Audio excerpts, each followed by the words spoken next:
Pertama, saya ambil kesempatan untuk mengucapkan simpati kepada para penduduk di kampung ini yang telah dilanda oleh kebakaran dan dia jatuh dalam waktu kita nak menunaikan sembahyang Hari Adha, dan saya amat bersimpati kepada para penduduk di kawasan ini dalam keadaan mereka berhadapan dengan berbagai cabaran. Boleh dengar Boleh. Okey, nanti tak pakai mask nanti dia bilang dah SOP. Very tight ini. Alright. Jadi dalam keadaan yang begitu susah rakyat pada hari ini, saya berharap agar keselamatannya dan juga senantiasa berjaga-jaga mengelakkan kejadian kebakaran berlaku, khususnya musim panas di setengah-setengah tempatnya. Dan kita bimbang dalam keadaan yang sekarang rakyat berhadapan dengan berbagai masalah. Dan hari ini tidak ada rumah mereka, dan itu yang membimbangkan kita, dan kita perlu mengambil tindakan untuk membantu supaya meringankan bebanan masyarakat dan keluarga dan anak-anak mereka. Dan saya pun telah maklumkan apa juga yang termampu untuk kita membantu supaya masyarakat dan keluarga di sini agar dapat diringankan bebanan mereka. InsyaAllah kita akan berusaha sedaya yang kita boleh. Saya ingin menasihatkan minggu lalu di Tanjung Waru kebakaran juga, dan minggu ini di Apas Awal Balung. Jadi saya berharap agar dapat dikurangkan kejadian ini dan semua penduduk yang ada senantiasa berjaga dan berhati-hati setiap waktu bila mana rumah itu dalam keadaan senantiasa dijaga dengan baik. Jangan ada kejadian bukan hanya dari segi kebakaran dan berbagai. Apa jenis bantuan yang disalurkan kepada mangsa kebakaran ini? Hari ini kita bagi bantuan makanan dan sumbangan daripada ahli yang berhormat Justin pun ada, dan saya secara pribadi bagi bantuan kepada mangsa ini RM1,000 seorang untuk mengurangkan bebanan mereka. Setiap ketua isi rumah? Setiap keluarga ni, ketua isi rumah dia. Dia ada 56 rumah, ada 84 ketua isi rumah, dan kita sekurang-kurang bagilah mengurangkan bebanan dalam keadaan mungkin baju tidak ada, pakaian tidak ada, anak-anak mereka sekurang-kurangnya boleh meringankan bebanan mereka. Kita sudah boleh komen sikit pasal keadaan politik tanah air ketika ini? Saya bimbang kerana contohnya sidang parlimen di mana tuanku telah pun bertitah supaya persidangan itu dilangsungkan. Tapi kita dimaklumkan dia bukan persidangan, dia cuma taklimat. Jadi maknanya ini membawa pengertian dia bertentangan dengan titah tuanku. Dalam titah tuanku dinyatakan buat persidangan. Pasal apa perlu persidangan itu? Kerana kita perlu membentangkan rang undang-undang darurat yang telah pun tuanku perakukan. Dan di samping itu nak memaklumkan tentang bagaimana keuangan, bagaimana rancangan yang dilakukan oleh pihak kerajaan. Dan kemungkinan kita juga ingin menyuarakan langkah-langkah seumpama bagaimana memperbaiki keadaan yang ada. Dan kita tidak boleh hanya menggunakan satu one way traffic. Taklimat diberikan dan kita hanya mendengar. Tidak ada artinya kalau persidangan dewan itu untuk ditalimatkan.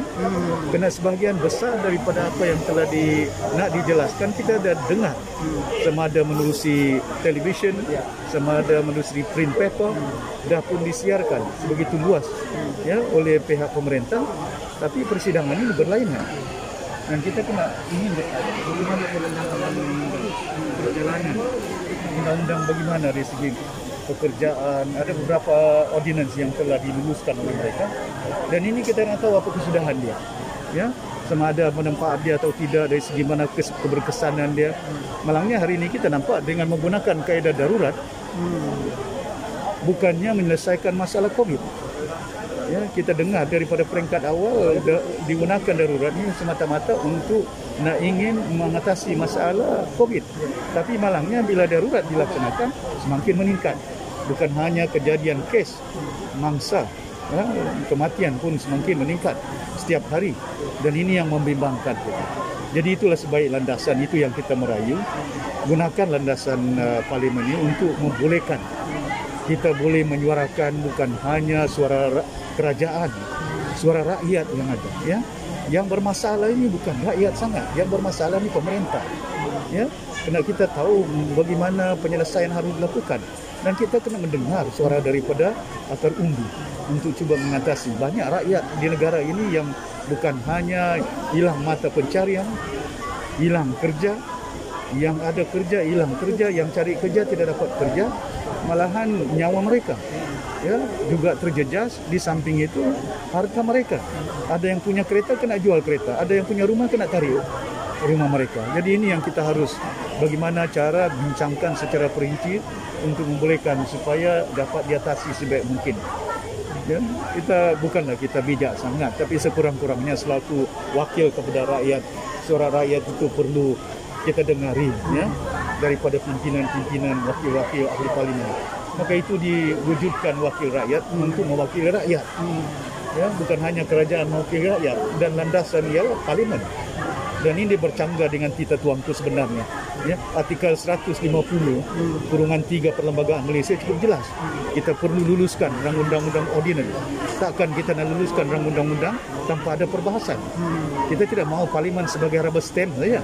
Parlimen berlandasan untuk memperincikan, membincangkan dan meluluskan setiap undang-undang yang ada di negara kita, ya. Kita tidak harus gunakan sistem demokratik yang ada di negara kita. Kita hapuskan dengan hanya sebagai satu landasan rubber stamp. Datuk Seri, adakah Datuk Seri melihat bahawa keadaan negara kita amat membimbangkan? Berikutan kita hanya 32 juta penduduk, tetapi kes yang meningkat berbanding dengan Indonesia ratusan juta penduduk dengan bandingan kes dorong. Jadi adakah Datuk Seri bersetuju jika saya katakan kita di Malaysia merupakan kes tertinggi di Asia Tenggara ini? Malahan kalau berbanding dengan negara-negara lain, ya, di mana jumlah penduduknya sama ada di Amerika Syarikat, sama ada di rantau Asia ini, kita merupakan satu negara yang mempunyai jumlah bukan hanya dari segi yang didapati positif, bahkan juga dari segi kematian, ya. Malahan kalau kita melihat jumlah pengangguran hampir lebih daripada 2 juta lebih, ya. Keadaan yang kita lihat di negara ini membimbangkan. Saya cukup bimbang, ya. Bayangkan belanjawan 300 bilion. Belanjawan tahun lalu kita luluskan. Daripada 300 bilion kita cuma peruntukkan 2 bilion lebih untuk baik vaksin. Kalaulah sebenarnya COVID ini menjadi satu masalah yang besar di negara ini, mengapa hanya kita memperuntukkan 2 bilion untuk digunakan membeli vaksin, dan 300 juta lebih lain daripada itu elemen, lain daripada itu pembangunan. Adakah pembangunan itu lebih penting daripada nyawa manusia yang perlu kita beli, yang perlu kita selamatkan? Baru-baru ini ada inisiatif yang dilakukan oleh pihak kerajaan 150 bilion yang membabikan bukan hanya duit EPF, duit pemegang penyimpan duit mereka, bahkan juga daripada bank-bank yang ada moratorium terbabit, tapi sebahagiannya ada juga daripada kerajaan. Tapi kita hanya membelanjakan daripada dinyatakan 150 bilion package, 1 bilion saja untuk vaksin. Jadi bayangkan di negara kita 32 juta, kita perlukan 64 juta dos. Kalau seorang yang perlu di dos 1 dan 2 dos yang diperlukan oleh mereka. Ini yang kita harap sungguh dipertingkatkan, manfaatkan dari segi bukan hanya penggunaan dos, pelaksanaan dos. Kita kena perkasakan bukan hanya sistem perkhidmatan kerajaan, hospital kerajaan, hospital swasta, ya. Bayangkan hospital swasta. Selama ini saya dah suarakan, saya tulis surat kepada Yang di-Pertuan Agong dan juga kepada yang lain-lain untuk menyatakan sepatutnya daripada awal lagi, berbulan-bulan saya maklumkan supaya kita empower bukan hanya public sector, private sector, hospital. Kalau hospital swasta, kita empower mereka untuk bedah jantung, lagi berat jantung daripada COVID. COVID ini cuma tekan jarum di bahu saja. Jantung itu boleh dilaksanakan oleh private hospital dan mereka mempunyai ubat. Kenapa mereka ada kuasa untuk menyelamatkan manusia kalau ada penyakit jantung? Takkan kita tak boleh kuasakan swasta ini supaya jangan orang berbaris, jangan orang tunggu, mana yang mampu boleh masuk ke swasta, ya. Dan ini yang kita nyatakan. Contoh macam polis yang ada, dia ada jumlah dia yang cukup besar. Begitu juga Angkatan Tentera Malaysia. Angkatan Tentera Malaysia mempunyai unit kedoktoran. Bagilah vaksin kepada mereka, mereka boleh laksanakan dalam jangka masa pendek 2 bulan. Kalau bekas kita laksanakan jauh lebih awal, saya yakin kita mencapai jumlah yang begitu besar untuk rakyat ini divaksinasi.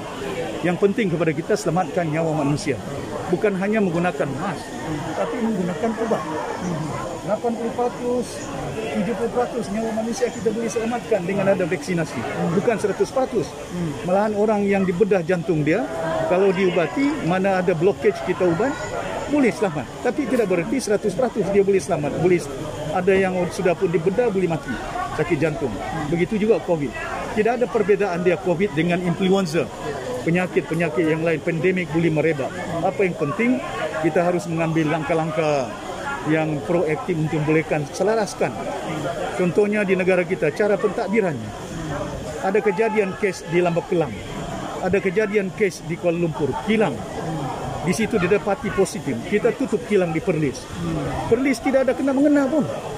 Kenapa kita tutup Perlis? Ya, kalau sakit diabetik di kaki kita, jangan putung kepala kita. Kita putung kaki kita. Itu satu badan manusia. Masa kejadian di Sabah dahulu, bila berlaku di Likas contohnya, di Pulau Gaya. Saya lockdown Pulau Gaya. Bagi makanan 2 minggu lepas itu lockdown. Tapi saya tak lockdown Likas.